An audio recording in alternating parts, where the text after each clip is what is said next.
और आज भी हम लोगों को देखना पड़ रहा है कि कहां जाति के आधार पर भेदभाव हो रहा है, कि उसी की वजह से एक आईपीएस की जान चली गई।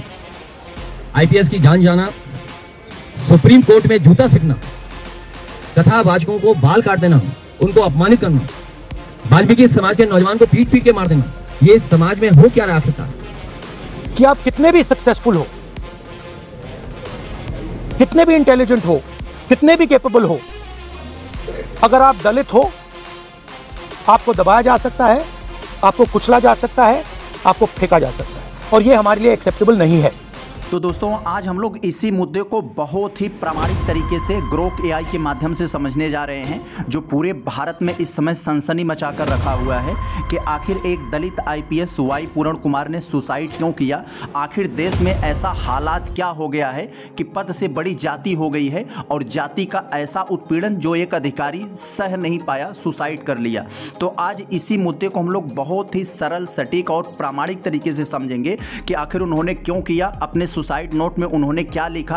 ये एकदम भड़काऊ वीडियो नहीं है, बहुत ही प्रामाणिक तरीके से आपको बताएंगे। आपको मालूम होगा ग्रोक एआई उन्हीं प्रामाणिक स्रोतों के आधार पर जानकारी देता है जो ऑफिशियल होते हैं। तो चलते हम लोग वीडियो को शुरू करते हैं, अंत तक देखेंगे तो आपके सामने दूध का दूध और पानी का पानी हो जाएगा। तो दोस्तों अपने इस मुद्दे का सबसे पहले हम लोग एक छोटा सा इंट्रोडक्शन देख लेते हैं पूरण कुमार के बारे में, उसके बाद हम लोग एक एक पॉइंट पर बात करते हैं। जरा देखिए वाई पूरण के सुसाइड नोट की घटना का बैकग्राउंड क्या है, जरा समझते हैं। वाई पूरण कुमार एक 2001 बैच के सीनियर आईपीएस अधिकारी थे जो हरियाणा कैडर के थे। वे माला समुदाय, एक अनुसूचित जाति यानी एससी से ताल्लुक़ रखते थे और दलित पृष्ठभूमि से थे। वे Haryana police training centre Rohtak के इंस्पेक्टर जनरल यानी आईजी के पद पर तैनात थे। 7 अक्टूबर 2025 को चंडीगढ़ के अपने आवास पर उन्होंने खुद को गोली मार ली, जिससे उनकी मौत हो गई। उनकी बेटी ने शव की खोज की। यह घटना पूरे देश में सनसनी मचा चुकी है, खासकर क्योंकि यह एक जाति भेदभाव और संस्थागत उत्पीड़न से जुड़ी बताई जा रही है। अब दोस्तों हम लोग ये समझने जा रहे हैं कि आखिर उन्होंने अपने सुसाइड नोट्स में इसका क्या कारण बताया। जरा देखते हैं हम लोग। सबसे पहले पूरण कुमार ने एक 8 पेज का सुसाइड नोट छोड़ा था, जिसमें उन्होंने अपनी मौत का स्पष्ट कारण बताया। नोट्स के अनुसार वे पिछले कई वर्षों से सिस्टमैटिक उत्पीड़न यानी सिस्टमैटिक हरासमेंट यानी जातिगत अपमान और सीनियर अधिकारियों की ओर से विश्वासघात का शिकार थे। मुख्य आरोप निम्नलिखित हैं। जरा हम लोग एक एक पॉइंट पर देखते हैं क्या आरोप थे। पहला पॉइंट में देखते हैं दोस्तों, जातिगत भेदभाव और अपमान किस लेवल का झेला उन्होंने। पूरण ने 9 सर्विस आईपीएस अधिकारियों, 1 रिटायर्ड आईपीएस और 3 रिटायर्ड आईएएस अधिकारियों पर आरोप लगाया कि उन्होंने उनकी दलित पहचान के कारण लगातार अपमानित किया। उदाहरण के तौर पर उन्हें पुलिस स्टेशन के मंदिर में प्रवेश करने से रोका गया, जातिगत गालियां दी गई और उन्हें दलित बॉय कहकर ताने मारे गए। अब दोस्तों दूसरे पॉइंट में देखते हैं कि उनको मानसिक और प्रशासनिक उत्पीड़न किस लेवल का झेलना पड़ा। दोस्तों हम लोग दूसरे पॉइंट में समझते हैं कि आखिर उन्होंने मानसिक और प्रशासनिक उत्पीड़न किस लेवल का झेला था। जरा समझते हैं। उन्हें बार बार ट्रांसफ़र किया गया, प्रमोशन से वंचित रखा गया, छुट्टी नहीं दी गई और आधिकारिक सुविधाएं जैसे वाहन, स्टाफ छीन लिया गया।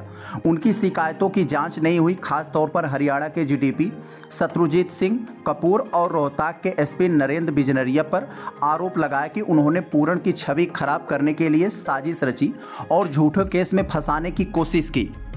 इनकी पत्नी अमनीत पी कुमार एक सीनियर आईएएस अधिकारी है। इन्होंने शिकायत में कहा कि पूरण को फंसाने के लिए एक एफआईआर रोहतक में 6 अक्टूबर को दर्ज जीडीपी के इशारे पर किया गया था। यह सब उनकी दलित पहचान और ईमानदारी के कारण था।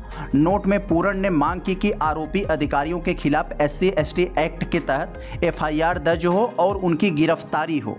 और दोस्तों पूरण के परिवार और दोस्तों का कहना है कि वे डॉक्टर BR अम्बेडकर के विचारों से प्रेरित थे और दलित अधिकारों के लिए हमेशा खड़े रहते थे।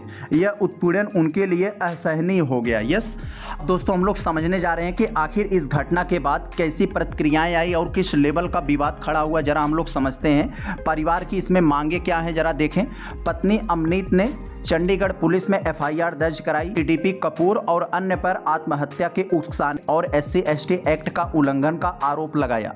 परिवार ने पोस्टमार्टम से इनकार कर दिया। जब तक कि आरोपी गिरफ्तार न हो उन्होंने 21 सदस्यीय justice for Y Puran Kumar committee बनाई, जो महापंचायतों के जरिए 48 घंटे का अल्टीमेट दे रही है। यस अब दोस्तों हम लोग समझते हैं कि आखिर इसमें अलग अलग राजनीतिक प्रतिक्रियाएं किस लेवल की आ रही हैं, जरा हम लोग समझें। विपक्ष ने इसे बीजेपी सरकार की मनुवादी नीति का नतीजा बताया। राहुल गांधी ने कहा कि यह दलितों को गलत संदेश दे रहा है कि ऊंचे पद पर होने के बावजूद अपमान सहना पड़ेगा। प्रियंका गांधी, मल्लिकार्जुन खड़गे, अरविंद केजरीवाल, चिराग पासवान आदि ने न्याय की मांग की। कांग्रेस ने कैंडल मार्च निकाले। राष्ट्रीय अनुसूचित जाति आयोग ने भी संज्ञान में लिया। 14 अक्टूबर को रोहतक के आईएएस संदीप लाठर, जो सामान्य वर्ग से हैं, इन्होंने भी सुसाइड कर लिया। वे पूरण के खिलाफ भ्रष्टाचार की जांच कर रहे थे।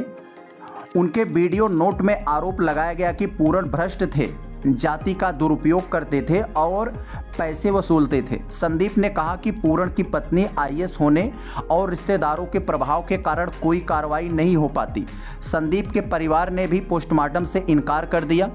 यह ट्विस्ट मामले को और जटिल बना रहा है और कुछ लोग इसे राजनीतिक साजिश बता रहे हैं। यस दोस्तों, हम लोगों ने जो कुछ भी ऊपर देखा पूरण कुमार के बारे में, उन सब बातों का अगर हम लोग निचोड़ समझे, आखिर उनका कंक्लूजन क्या है, तो पूरण कुमार को मौत का मुख्य रूप से जातिगत भेदभाव और संस्थागत दबाव से जुड़ी लगती है। जैसा कि उनके नोट से साफ है, यह भारतीय नौकरशाही में दलित अधिकारियों की असुरक्षा को उजागर करता है, जहां ऊंचा पद भी जाति के जाल से मुक्त नहीं करा पाता। हालांकि संदीप लाठर की सुसाइड ने भ्रष्टाचार के आरोप जोड़े हैं, जो जांच का विषय है। मामला अभी चल रहा है और एसआईटी की रिपोर्ट की सच्चाई साफ हो सकती है।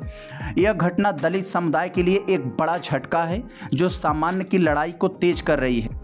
तो दोस्तों, देखा आप लोगों ने कि आज हमारे देश में किस तरह के हालात हो गए हैं। पद से ऊंचा जाति हो गई है। आप कितने भी बड़े पद पर पहुंच जाएं, सुप्रीम कोर्ट के में जज बन जाएं या फिर बड़े से बड़े आईपीएस आईएएस अधिकारी बन जाएं, लेकिन दोस्तों जातिगत भेदभाव किस लेवल का बढ़ता जा रहा है।